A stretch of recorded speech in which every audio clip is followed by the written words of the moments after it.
أعوذ بالله من الشيطان الرجيم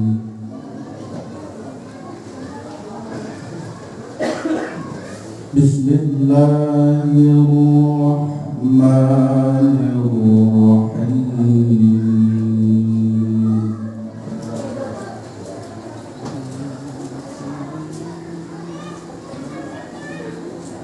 وما محمد إلا رسول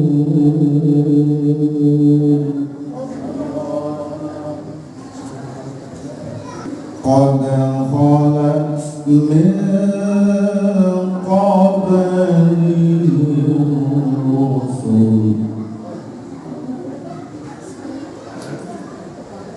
أفإن مات أو قتل انقلبتم على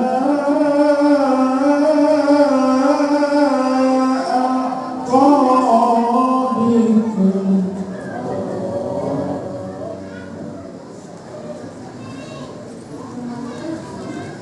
ومن ينقلب على عقبيه فلن يضر الله شيئا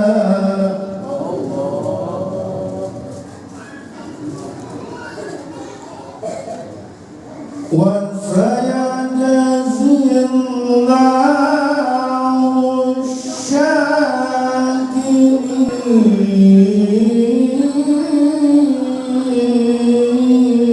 الشاكرين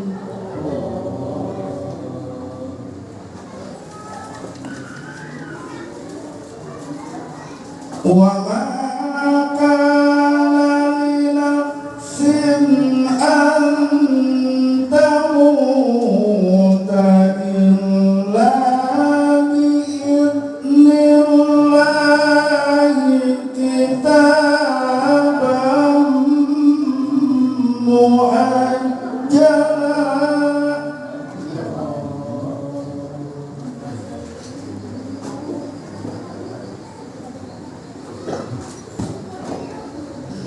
ومن يريد ثواب الدنيا نؤته منها ومن يريد ثواب الآخرة نؤته منها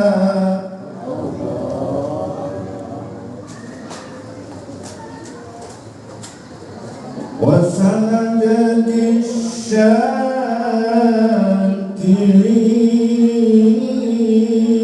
الشاكرين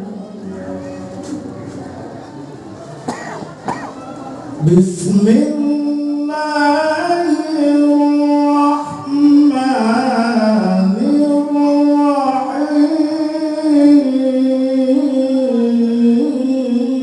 الرحيم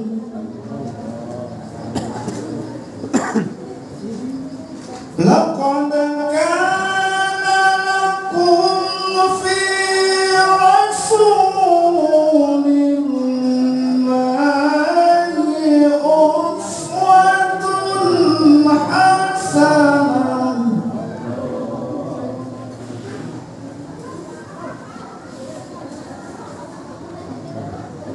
أسوة حسنة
juga Kepala Kantor Urusan Agama Kecamatan Teweh Tengah, para alim ulama yang hadir, guru-guru mulia kita doakan mudah-mudahan guru-guru kita selalu diselamatkan oleh Allah, panjangkan umurnya, disehatkan badannya, diberi untuk senantiasa istiqamah di jalan Allah Subhanahu wa taala.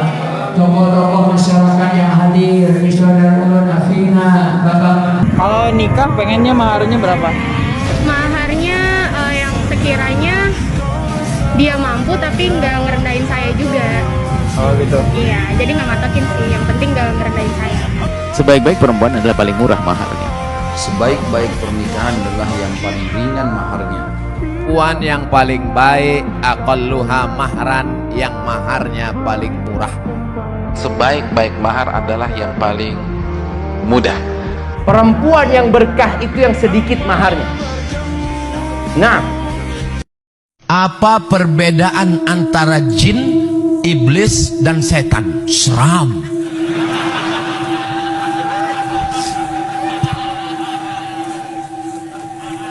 Wa ma khalaqatul jinna wal insa illa liya'budun. Kalau begitu makhluk yang disuruh beribadah cuma dua, yang ada hawa nafsunya dan disuruh beribadah cuma dua, manusia dan jin. Oke, kita sepakat. Malaikat nggak ada hawa nafsu. Jin dan manusia saja. Kalau begitu hanya dua. Manusia kita keluarkan, sekarang tinggal satu, namanya jin. Inna minnal muslimun wa minnal qasitun. Kami jin ini ada jin yang muslim dan ada jin yang kafir. Jin terbagi dua. Jin, ada jin yang baik, ada yang jin. Jin muslim, jin kafir. Yang jin kafir itu namanya syaitan. Induknya kana minal jinni, dia berasal dari kalangan jin. Fafasaqa an amri rabbih, dia melawan perintah Allah. Itulah iblis. Komunitasnya namanya jin, yang baik-baik namanya jin muslim, yang jahat-jahat namanya jin kafir, nama lainnya setan. Induk bosnya namanya iblis. Jelas? Saya ulang sekali lagi untuk para jin-jin supaya dia tahu juga. Nama komunitasnya jin. Jin terbagi dua, yang baik-baik jin muslim, yang jahat-jahat jin kafir, nama lainnya setan, dan induknya adalah iblis. Jelas? Sampaikan ke jin-jin. Saya kemarin lihat ada yang viral-viral tuh ngoreksi bacaannya Habib Umar. Hati-hati tuh ya, jangan gak sopan tuh. Beliau itu ahli hadis ya, ahli Quran, cucu Nabi, ilmunya banyak, jauh dengan saya tuh ya, jauh sekali. Orang belum berilmu, belum sampai, jangan ngoreksi yang sudah berilmu ya. Contoh gini, ihdinas siratal mustaqim, yang kita baca kan dari Hafiz, pakai shad ya, ihdinas siratal mustaqim. Jelas? Ada yang nggak bisa shad, bisanya pakai sin. Itu gampang kok shad, kata Anda orang Palembang. Tapi di Arab itu ada yang nggak bisa shad, dipaksa-paksa sampai kiamat, kurang 2 hari nggak bisa. Bagi orang Palembang gampang.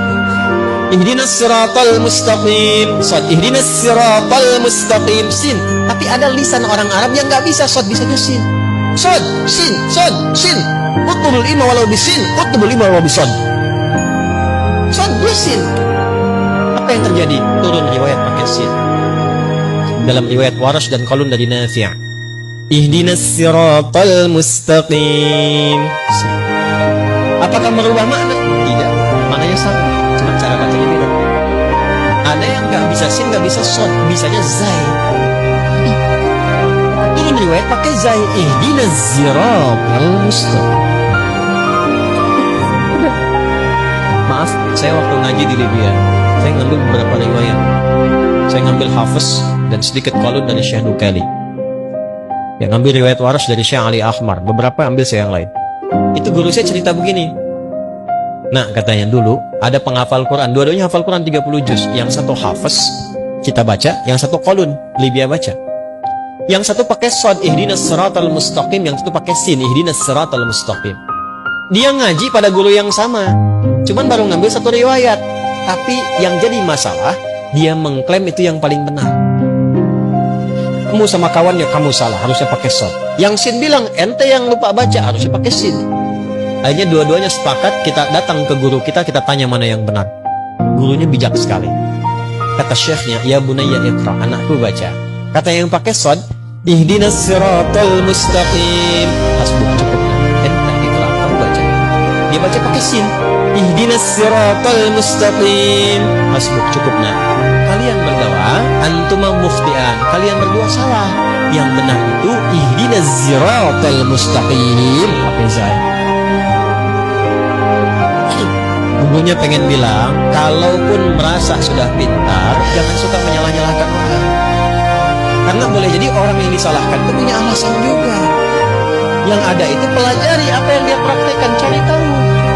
Kalau ternyata salah, perbaiki dengan cara yang lembut. Nabi Musa aja ke Firaun kan caranya lembut. Faqula lahu qawlan layyina, katakan dengan lembut. Itu teman antum, bukan Firaun. Antum pun tidak lebih soleh dibandingkan Musa. Antum bukan Musa, dia bukan Firaun. Kenapa antum kasar? Saya melihat banyak koruptor sholat. Ya. Saya melihat banyak orang sholat yang kalau saya ajak ngomong main HP, nggak punya adab. Yang paling enak memang sholat tidak korupsi. Yang paling nyaman memang, paling ideal sholat jujur. Tapi wala talbisul haqqa bil batil, kata Allah. Allah tidak mencampurkan antara hak dan batil. Sholatmu beda, puasamu beda, maksiatmu beda. Itulah sehingga Allah hadirkan dua malaikat, Rakit dan Atid, mencatat yang baik di baik, yang salah salah. Tapi ini setan kan tidak membiarkan itu. Maka setan masuk. Nah, dia sholat tapi dia korup.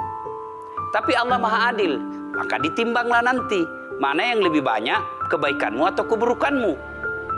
Kalau dia baik amalnya tapi tidak ada sholatnya, sia-sia. Kenapa? Passwordnya kebaikan itu, kuncinya itu adalah sholat.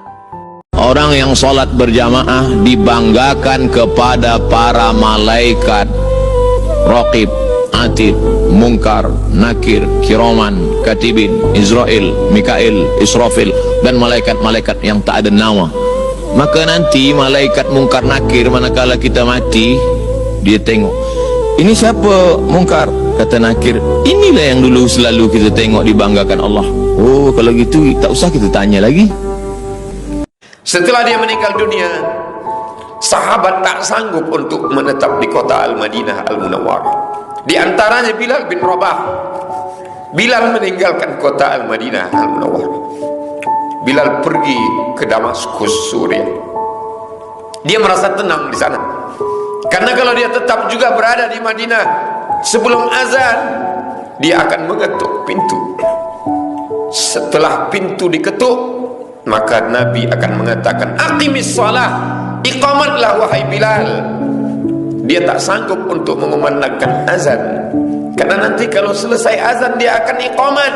Dia ketuk pintu, siapa yang akan keluar? Biarlah dia menjauh.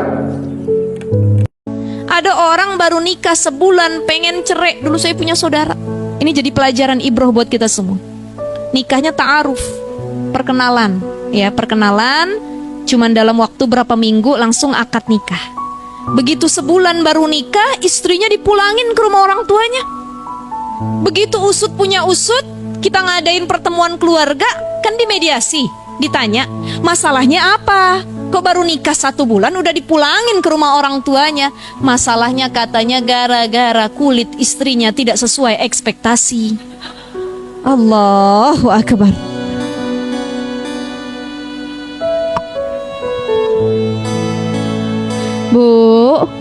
Bu, dia ngelihat muka istrinya putih. Pikir dia semuanya sampai dalam-dalam begitu juga.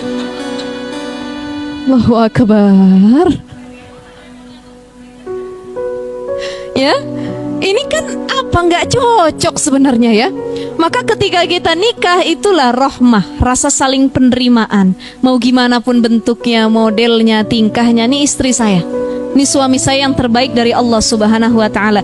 Maka sangat hina orang yang gara-gara perkara fisik, perkara kecil, tapi dia memisahkan rumah tangga yang dibangun atas dasar lillahi ta'ala. Kalau ibu-ibu insya Allah enggak ya Bu ya. Kita udah kenal suami kita modelnya bagaimana, tidurnya gimana, bau badannya bagaimana, model marahnya itu udah jadi makanan sehari-hari. Ustazah, alhamdulillah saya sudah menerima 100%. Ya, sebenarnya nggak 100% juga sih.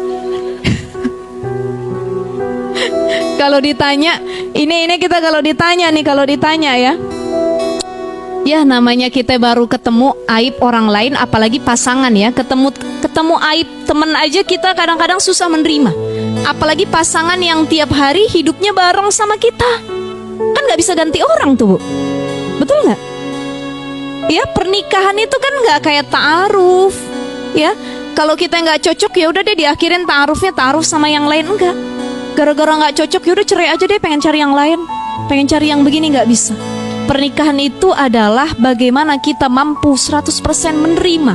Menerima di sini bukan maksudnya memaklumi ya, tapi mengikhlaskan apapun yang kita miliki.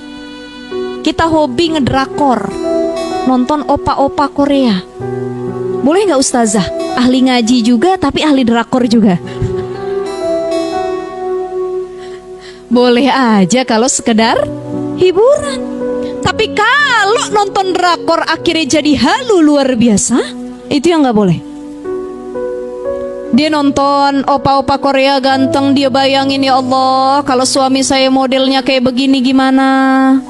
Begitu dia tidur dia madep kanan, muka lakinya astagfirullah, jauh benar sama yang dia tonton katanya.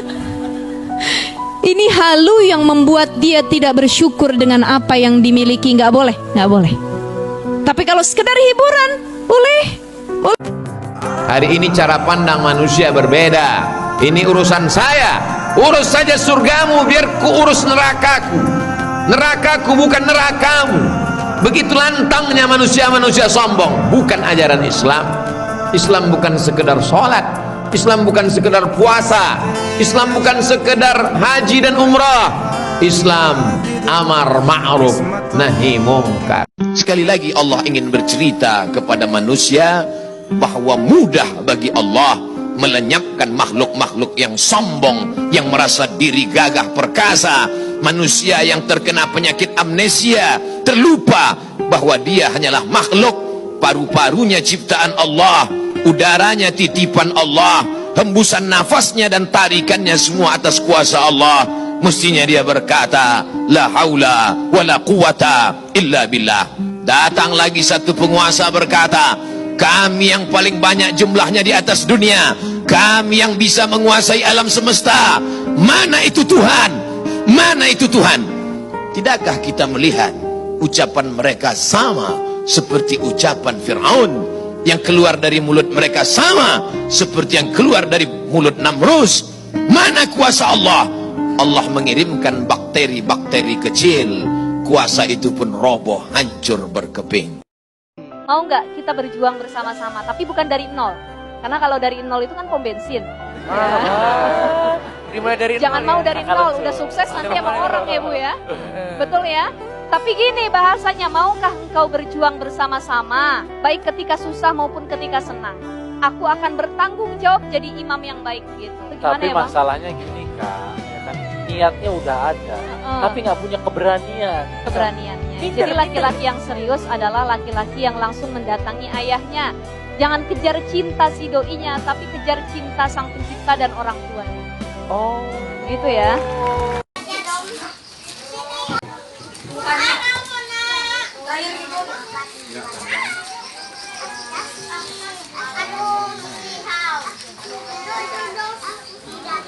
Ma yusibul muslima min nasabin, tidaklah seorang muslim itu tertimpa kecelakaan, wala wasabin dan tertimpa kemiskinan, wala ghamman dan tertimpa kegundahan, wala ghudnin dan tertimpa kesedihan, wala adhan dan kesakitan, wala ghamman dan menimpa yaitu duka cita, hatta syaukati yushaquha, sehingga tertusuk duri sekalipun. Misalnya kita tertusuk duri sekalipun, illa kafarallahu biha min khataya, niscaya Allah akan menghapuskan dosa-dosanya apa yang menimpanya. Dalam artian kata apa? Ketika Allah berikan sakit, pada hakikatnya itu bukan sakit, itu adalah sebuah kenikmatan. Dengan diberikan sakit tersebut, Allah mengampuni dosa kita. maka orang-orang yang beriman akan berpikir ini adalah rahmat, ini adalah nikmat. Tapi bagi mereka yang hari ini tidak beriman kepada Allah, itu adalah sebagai musibah. Kalau engkau merasa tenang dalam kesendirian, hatimu merasa cukup dengan qanaah, dan kau selalu memikirkan kekurangan kecacatan dirimu, sesungguhnya Allah sedang memindahkan engkau dari hinanya maksiat kepada mulianya taat. Ada pula orang mengatakan maulid ini bid'ah. Kalau maulid itu bid'ah, berarti yang datang itu masuk neraka, yang ngundang masuk neraka, yang paling panas nerakanya yang ceramah, karena dia membawa kepada bid'ah. Na'udzubillah, kullu bid'atin dhalalah wa kullu dhalalatin finnar. Neraka jahanam tempatnya. Oleh sebab itu maka pahami ini dengan baik. Maulid adalah sarana untuk mengenalkan Nabi Muhammad sallallahu alaihi wasallam. Kita pakai kalender Januari, Februari, Maret, April, Mei. Kita tidak pakai Muharram, Rabiul Awal, Rabiul Akhir, Muharram, Safar, Rabiul Awal, Rabiul Akhir. Maka dengan adanya Maulid, anak-anak kita tahu, papa, itu mereka ngapain rame-rame? Maulid, brother. Maulid anakku, Maulid guys. Supaya apa? Supaya mengenalkan kepada umat, mengenalkan kepada anak-anak kita. Bahkan di Mesir itu, kalau hari bulan Maulid, itu mereka bagi-bagi manisan, halawah manisan. Ada manisan kacang, ada manisan tepung. Kita kadang terkejut, nggak ingat bulan Maulid. Apa ini? Ada apa? Salli ala Nabi, Allahumma salli ala Sayyidina Muhammad, Maulidur Rasul. Mengenalkan, mengingatkan Nabi Muhammad sallallahu alaihi wasallam. Kamu menjadi umat paling baik bukan karena tahajudmu. Kamu menjadi umat paling baik bukan karena haji dan umrahmu. Kamu menjadi umat yang paling baik bukan karena membangun masjid. Kuntum khaira ummah. Kamu umat yang paling baik. Kapan? Ta'muruna bil ma'ruf, ketika kau ajak orang berbuat baik. Wa tanhauna 'anil munkar, kau larang orang berbuat mungkar. Siapa penguasa yang paling hebat di atas muka bumi? Namrus, 400 tahun berkuasa, bukan 4 periode. 400 tahun berkuasa, sampai akhirnya dia berkata, apa kata Namrus? Ailahun ghairi, apakah ada Tuhan selain aku? Orang kalau terlalu lama berkuasa, lama-lama ngaku Tuhan. Ailahun ghairi, apakah ada Tuhan selain aku? Akhirnya Namrus mati. Penguasa mati, rakyat jelata lebih cepat, karena dia nggak punya uang untuk membayar dokter spesialis. Tidak ada nyawa di tangan dokter, nyawa kuasa Allah Subhanahu wa taala. Kalau Allah mau, orang yang berkuasa, orang yang punya harta mati. Kalau kau takut kepada aturan negara, sampai masanya negara tumbang, sampai masanya penguasa mati, sampai masanya yang mengawasi itu tertidur, tapi kau diawasi oleh dia. Siapa dia? La ta'khudhuhu sinatun, dia tak pernah tidur. Wala naum, dia tidak mengantuk, dia tidak tidur. Hayyun, dia maha hidup. La yamut, dia tidak pernah mati. Wa huwas sami', dia maha mendengar. Al-basir, maha melihat. Tapak kaki semut yang hitam, di atas batu yang hitam, di tengah malam yang kelam, di tengah samudera yang luas, akan ditampakkan di depan matamu. Wa qadimna ila ma amilu min amalin, kami tampakkan amal mereka, lalu amal itu dilihat. Faman ya'mal mithqala dzarratin khairan yarah, sebesar biji sawi, sebesar ujung rambut, sebesar ujung jarum, akan ditampakkan di hadapan Allah Subhanahu wa taala. Ustaz, ya, perempuan di Jakarta berjilbab tapi celananya ketat sekali. Bagaimana? Nisaun, perempuan kasiyatun, pakai baju, ariyatun tapi telanjang. Perempuan pakai baju tapi telanjang. Ini belum pernah kalian lihat wahai sahabatku, tapi nanti di akhir zaman kalian akan melihatnya. Tiba-tiba ada anak gadis pakai celana sempit sampai paha menjerit.